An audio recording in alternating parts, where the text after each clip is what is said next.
안녕하세요. CRE 감염관리 실무 강의를 맡은 강남 세브란스 병원 감염관리팀장 조난영입니다. 이번 시간에는 앞서 배운 이론을 토대로 의료기관에서 CRE가 발생했을 때 전파를 차단하기 위한 관리 방법에 대해 알아보는 시간을 가져볼 텐데요. 환자 능동 감시, 격리 및 이동, 접촉 주의, 물품 및 환경 관리, 방문객 관리 순서로 말씀드리고 정리를 하도록 하겠습니다. 먼저 환자 능동 감시 부분입니다. 고위험 대상 환자 선별 검사, 접촉자 검사 및 관리 등이 환자 능동 감시에 해당이 되는데요. CRE 능동 감시 배양은 고위험 대상 환자 입원 시점이나 특정 위험부서에 입실을 하여 주기적으로 시행할 수 있으며 일반적으로 대변이나 직장 배양 검사로 시행하게 되는데요. 표준 예방 지침 권고안에 따르면 중환자실 입실 시 일주일 간격으로 능동감시 시행을 권고하고 있고, 입실 시 시행한 능동감시 결과가 확인되기 전까지 선제적으로 격리를 적용을 하고, 중환자실에서 타병동으로 전동하는 경우에 퇴실 전 능동 감시를 시행하고, 결과가 확인되기 전까지 접촉주의를 적용하는 것을 권고하고 있습니다. 또한 중환자실 외에도 고위험 대상 환자가 입원하는 경우는 입원 전 선별 검사를 시행하는 것을 권고하고 있습니다. 접촉자에 대한 능동 감시의 경우는 CRE 환자와 같은 병실 재원 환자를 대상으로 선별 검사를 시행하고, 결과가 확인되기 전까지 코호트 격리를 시행하면서 접촉주의를 적용하도록 하고, 최초 선별 검사 음성으로 확인된 경우 최초 검사 시행일로부터 1일 이상 간격을 두고 추가 검사를 시행해서 2회 연속 음성으로 확인되면 격리를 해제하면 되고요. 만약 유행이 지속이 된다면 환자와 접촉한 의료인을 대상으로 선별 검사를 시행하는 것을 고려할 수 있는데, 직원에 대한 선별 검사를 진행할 경우에는 결과에 따른 근무 범위를 어떻게 할지에 대한 지침이 마련이 되어야 결과 후에 우왕좌왕하지 않을 수 있습니다. 내부적으로 정하실 수 있겠으나 일반적으로 보균이 확인된 의료인은 추적검사를 시행을 하며 3회 연속 음성으로 확인될 때까지 환자와의 직접적인 접촉을 제한할 수 있습니다. 질병관리청 지침에 나와 있는 선별검사 시행과 격리 알고리즘의 예시이고요. 접촉 환자에 대한 부분은 앞서 말씀드렸고, 입원 시 고위험 환자도 선별 검사를 권고를 하고 있는데요. 질병관리청 지침에서는 CRE 선별 검사는 각 의료기관의 내규에 따르도록 하되 고위험 대상자에 대한 감시를 권고하고 있고, 보시는 내용처럼 권고 대상 예시를 제시하고 있으므로 병원에서 질병관리청 지침을 참조하여 능동감시 대상을 선정하시면 되겠습니다. CRE 선별 검사 권고 대상 예시를 보시면 CRE 증락 및 감염에 대한 과거력이 있는 환자, CRE 감염이 새롭게 확인된 환자와 역학적으로 관련이 있는 접촉자, 예를 들면 같은 병실 또는 같은 병동 등이 해당이 되겠고요. 최근 6개월 이내 CRE 사례가 알려지거나 의심되었던 지역에 기관이 입원력이 있는 환자, CRE 증락 및 감염의 위험이 높은 환자, 예를 들어 면역자아자, 중환자실 입원 환자, 특히 신생아및 소아중환자실, 장기이식 환자, 혈액내과 입원 환자 등이 해당이 되겠습니다. 이런 예시를 참조하셔서 의료기관에서 선별검사 권고 대상을 정하시면 되겠습니다.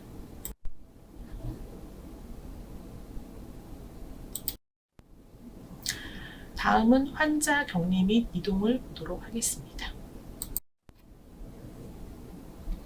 감시를 통해 CRE 환자가 발생한 게 확인이 되었다면 이제 격리를 해야 되겠죠. CRE 환자가 확인되면 격리실로 배치를 하셔야 하겠습니다. 격리실을 사용할 수 없는 경우 다른 CRE 환자와 코호트 격리를 할 수가 있겠고, 가능한 이동이 적은 곳에 격리 공간을 마련해야 되며 일반 병상과 격리 공간 사이에 물리적 차단막을 설치해야 되는데, 중환자실이라고 한다 그러면 중환자실의 경우에는 가능하다면 일반 환자 병상과 최소 2.5m 이상의 간격을 유지하는 것이 필요하겠습니다. CRE 환자는 격리 중 꼭 필요한 경우를 제외하고는 병실 밖 이동을 제한하는 것을 권고드리고, 병실 밖을 나와야 하는 상황이라면 덧가운을 착용하고 손위생을 실시하고 나와야 하겠고, 이송요원은 환자와 접촉하기 전과 후에 손위생을 시행하도록 하고, 이송용구는 환자에게 사용한 후 소독제로 표면을 잘 소독하셔야겠습니다. 격리 환자라고 해서 검사, 시술, 수술을 못할 이유는 없겠죠. 다만 전파 위험을 감소시키기 위해 가능하다면 당일 마지막 일정으로 조정하는 것이 좋겠습니다. 환자에게 사용한 의료기기는 사용 후 소독제로 잘 표면 소독을 하시면 되겠습니다. CRE는 표준주의와 접촉주의를 준수하시면 되죠. 기본적인 표준주의 지침인 손위생을 잘 지키셔야겠습니다. 환자 접촉하기 전후 등 기본적인 손위생이 우선이 되어야 되겠죠. 접촉주의 환자라 장갑을 착용하실 텐데, 장갑은 손의 오염도를 줄이기 위해 착용하는 것이지 손위생을 대체할 수는 없기 때문에 장갑을 벗은 후에도 반드시 손위생을 하셔야겠고, 손위생의 방법에는 물과 비누로 씻거나 알코올로 손소독제를 사용하여 러빙을 하는 방법 둘 중 하나를 하시면 되는데, 손에 유기물이 묻거나 환자의 장내 배설물을 처리하거나 아포가 있는 균을 만진 경우를 제외하고는 알코올 손소독제를 사용해서 손소독을 하시면 되겠습니다. 접촉주의 환자 병실 출입 시 또는 환자 접촉 시 장갑을 착용하고 장갑 제거 후에 손위생을 수행하시면 되겠고요. 병실 출입 시 접촉주의가 필요한 환자를 직접 접촉하거나 환자 주변의 물건을 만져야 할 때, 옷이 오염될 것으로 예상될 때에는 가운을 착용하도록 하기 때문에, 우리가 병실에 들어갈 때 아무것도 안 만지고 나올 것을 계획하고 병실에 들어갈 수도 있겠지만 막상 들어가면 그렇지가 않기 때문에 일반적으로 의료진이 접촉격리 병실을 출입할 때는 예방 차원에서 가운과 장갑을 착용하고 들어가도록 합니다. 그리고 병실에 상주하는 보호자는 병실 안에만 계시는 게 아니기 때문에 병실 안에서 가운을 착용하도록 해야 하겠고, 병실 밖으로 나올 때 가운을 제거하고 손위생을 하도록 해야겠습니다. 우측의 접촉주의 포스터는 중소병원 감염관리 네트워크 홈페이지 자료실에서 다운받으실 수 있는 파일이고요. 병원 로고를 삽입해서 사용할 수 있도록 오픈되어 있는 파일이라 필요하신 병원들은 다운받아서 사용하시면 되겠습니다. 보호구를 착용하는 것도 중요하지만 벗는 것도 굉장히 중요하죠. 벗으실 때 주변 환경을 오염시키지 않도록 잘 벗으셔야겠습니다. 그 외 환자 검사 및 처치 시 호흡기 분비물이 튈 가능성이 있는 경우 마스크를 착용하는 표준주의 지침을 준수하시면 되겠고, 접촉격리실의 개인보호구는 경실 외부에서 착용하고 내부에서 제거하고 나오시면 되겠습니다. 이제 물품 및 환경관리 부분을 보도록 하겠습니다. 환자에게 사용하는 물품 및 기기는 가능하다면 환자 전용으로 사용하되, 공용으로 사용할 경우 사용 직후 소독해서 다른 환자에게 사용하셔야 되겠고요. 환자 주변 환경은 적어도 매일 소독제를 이용해서 소독하셔야 되고, 환자가 퇴원을 하면 병실 환경, 물품 짓기 등 모든 표면을 소독을 시행하시도록 하셔야겠습니다. 그리고 청소와 소독의 기본 원칙은 다들 아시는 것처럼 청결한 곳에서 더러운 곳으로, 높은 곳에서 낮은 곳으로 하셔야겠습니다. 의료 폐기물은 격리실내에 비치하여 수거하고 환자가 사용한 세탁물은 주변 환경을 오염시키지 않도록 주의해서 수거하시고 이송하도록 합니다. 만약 유행이 있었다면 유행 발생 장소를 중심으로 접촉 빈도가 높은 물품 및 환경 표면에 대해서 배양 검사 시행을 고려해 볼 수도 있겠습니다. 교차 감염 전파 차단을 위해 표면 소독이 굉장히 중요한 건 잘 알고 있는데 실제 현장에서 잘 수행이 안 되죠. 모든 표면을 닦아야 하는 게 당연하지만 미생물이 자주 검출되는 환경 표면이 어디인지 본인 병원의 사진 등을 찍어서 시각적으로 보여주면서 주기적으로 교육을 하고 모니터링 하는 것이 중요할 것 같습니다. 미생물이 자주 검출되는 환경 표면은 당연히 손으로 많이 만지는 곳이 되겠죠. 그래서 보시는 그림처럼 환자 병실의 경우에는 침상 손잡이라든지 홀벨이라든지 스위치라든지 서랍 손잡이라든지 상도대, 병실 안에 전자레인지나 이런 것들이 있다면 전자레인지 손잡이, TV가 있다면 TV 리모컨, 전화기 손잡이, 의자 손잡이, 변기 손잡이, 수저 이런 부분들이 미생물이 많이 검출이 되는 곳이 될 수가 있겠고요. 배드펜 손잡이, 휠체어 손잡이 이런 부분들도 많이 검출이 될 수가 있겠죠. 병실 복도의 경우에는 병실로 들어가는 병실문 손잡이 아니면 복도 벽에 부착되어 있는 보행을 돕는 보행바, 간호 스테이션의 경우에는 전화기, 의자 옆에 손잡이라든지 컴퓨터 키보드, 마우스 등 손이 많이 닿는 곳이 결국 미생물이 자주 검출되게 되기 때문에 다른 곳보다 더 자주 주의해서 소독을 해야 하겠고 선생님들께서 모니터링 하실 때에도 이런 것들을 우선적으로 점검을 하실 필요가 있겠습니다. 실제 병실에 있는 사진을 찍어서 본다면 이런 데가 될 수가 있겠죠. 이런 사이드 레일, 그다음 홀벨, 침대에 올리는 리모컨, 여기 사이드 레일 누르는데 이런 손잡이들, 전화기, 냉장고 손잡이, 상두대 손잡이, 전자레인지 손잡이 이런 부분들, 공용구역이라고 하면은 전자레인지, 복도 손잡이, 출입구 손잡이, 화장실 레버 등등이 해당이 될 것 같고 이런 부분들을 사진을 찍어서 청소하시는 분들한테 더 잘 닦아달라 얘기하면은 조금 더 시각적인 교육 자료이기 때문에 도움이 되실 수 있을 것 같습니다.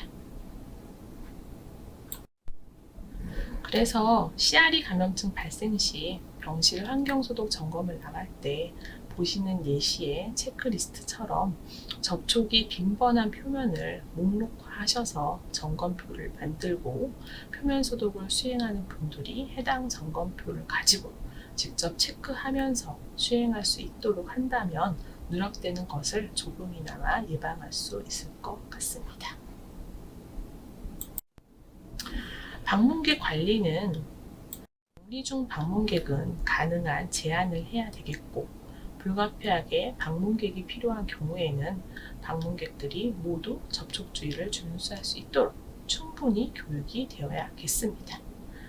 여러 가지 활동을 함에도 불구하고 유행이 지속이 된다면 유행 발생 병동의 신안 입실을 제한을 한다거나 격리 환자를 보는 의료진을 구분한다거나 병동을 폐쇄하는 것까지 고려해야 할 수도 있겠습니다.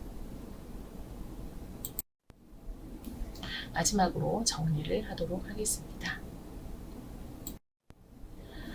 CRE의 전파 경로는 결국 환자와 병원체, 보유자가 가진 균이 의료 종사자의 손이나 공용 의료기구나 의료 환경을 통해 일반 환자에게 전파되는 것이기 때문에 환자를 물리적으로 잘 차단하기 위해 격리를 하고 격리한 환자에게 접촉할 때는 보호구를 잘 착용하고 환자와 접촉한 의료진들은 손위생을 잘하고 환자가 사용한 물품은 매번 잘 소독하고 환자의 주변 환경 표면을 잘 소독하는 것이 결국 의료기관 내 CRE 전파를 예방하는 것이라고 할 수 있겠습니다.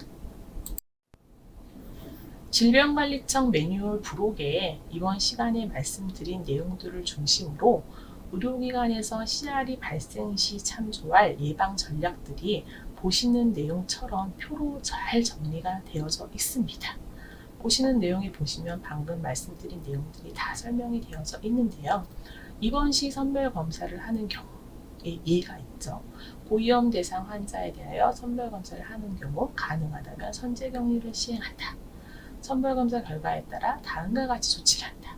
선별 검사상 양성인 경우 격리를 시행하고 동일병상 환자에 대하여는 선별 검사 및 검사 결과가 나올 때까지 임시 코호트 격리를 시행한다. 선별 검사상 음성인 경우는 일반 환자에 준해서 관리한다. 해서 입원 시 선별 검사를 하는 경우에 관련된 예방 전략들이 제시되어져 있고, 두 번째는 입원 중 CRE 감염증 환자가 발생한 경우와 관련된 예방 전략들이 제시되어 있습니다. 격리와 접촉주의를 시행한다.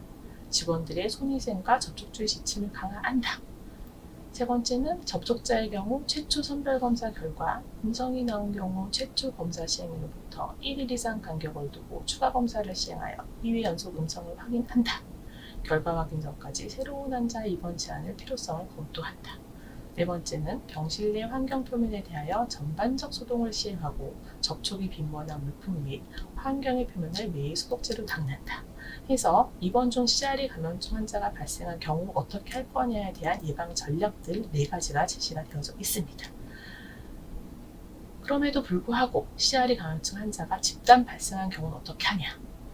3번부터 6번까지를 모두 시행을 당연히 해야 되고, 아웃브레이크가 발생한 경우에는 여기에 플러스 감염관리팀을 구성해서 역학조사 등 대책을 마련을 하고, 전 직원에게 손위생과 접촉주의를 교육하고 이행을 공고를 하고, 기확진자와의 접촉력, 감염에 취약한 환자 등에 대해서 능동감시 시행을 공고를 하고, 주요 환경 표면에 대한 감시 배양을 고려를 하는데, 이때는 어디를 배양할지에 관련된 부분들을 역학조사 팀에서 같이 논의를 해야 되겠죠. 그리고 혹시나 해당 병동 폐쇄랑 의료진의 코호트 필요성이 있는지에 대해서 팀에서 검토를 해봐야 되겠고, 또 팀에서 새로운 환자 입원 및 관리 방안에 대한 대책이 마련한지를 검토를 해야 되겠습니다.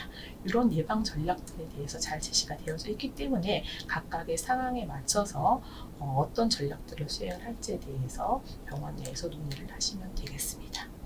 그리고 옆에 있는 표는 각각의 이제 항목별로 해서 어떤 것들이 예방 전략들이 있는지 나열한 것들이기 때문에 내용을 보시면 될 것 같습니다.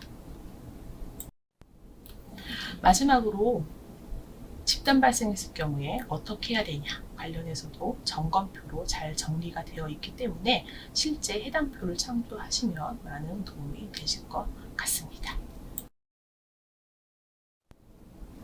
마지막으로 오늘 말씀드린 내용들은 2022년도 의료 관련 감염병 관리 지침 안에 CRE 챕터를 중심으로 설명을 드렸고, 해당 지침은 질병관리청 사이트에 들어가셔서 알림 자료를 클릭하고 지침을 클릭하신 후 2022년도 의료 관련 감염병 관리 지침을 검색하시면 파일을 다운로드 받으실 수 있으며 준비한 강의는 마치도록 하겠습니다. 감사합니다.